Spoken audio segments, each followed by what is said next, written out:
साहब, सबसे पहले तो आपको ये कहते हूँ क्योंकि आप जो है यहाँ से अब की बार चुनाव लड़ने जा रहे हो विधायक पद पर, क्या क्या मुद्दे लेकर चल रही हो, क्या क्या समस्याएं जो है केवल इस समय?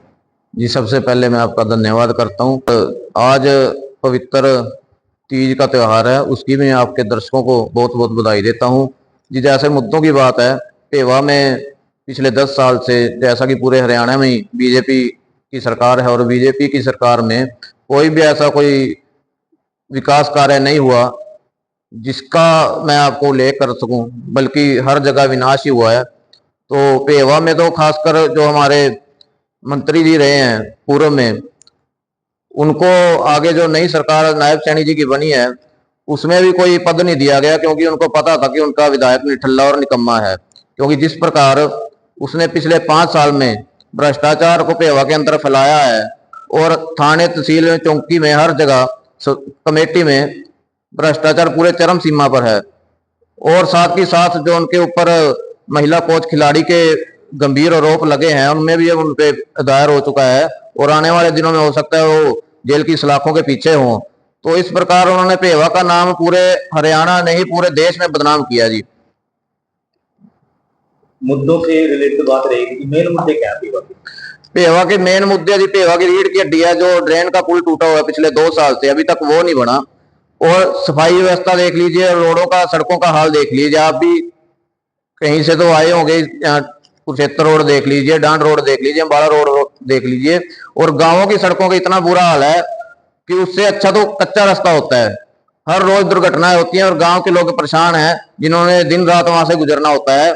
तो इस प्रकार जगह जगह बेसहारा गोवंश है, वो भी दुर्घटनाएं लगातार होती हैं। घर का जो सबसे मुखिया होता है, नौजवान होता है, या घर का जो भी मेन कमाने वाला होता है, देर रात को वही घर पे आता है और वही इस दुर्घटना का शिकार होता है, जिससे सभी परिवार वाले पीछे बेसहारा हो जाते हैं।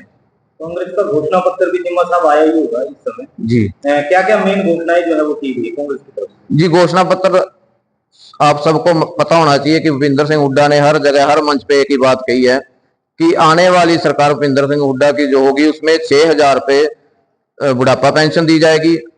और जो गैस के रसोई सिलेंडर का भी कांग्रेस के समय में 350-400 का होता था, आज 1100-1200 पे इन्होंने पहुंचा दिया। और जब चुनाव आता है तो एकदम 100 रुपया कम करके उसको अपनी उपलब्धि बताते हैं। तो इसी प्रकार हुड्डा साहब ने कहा कि हमारी सरकार आने पर वही गैस का सिलेंडर प्रत्येक व्यक्ति को 500 रुपए में मिलेगा। और किसानों को एमएसपी समर्थन मूल्य पे न्यूनतम समर्थन मूल्य जो होगा वो C2+50 फॉर्मूले से किसानों को उसका समर्थन मूल्य दिया जाएगा। और इसी के साथ साथ गृहणियों को भी 8,000 रुपए महीना जो पीछे इन्होंने बोला था।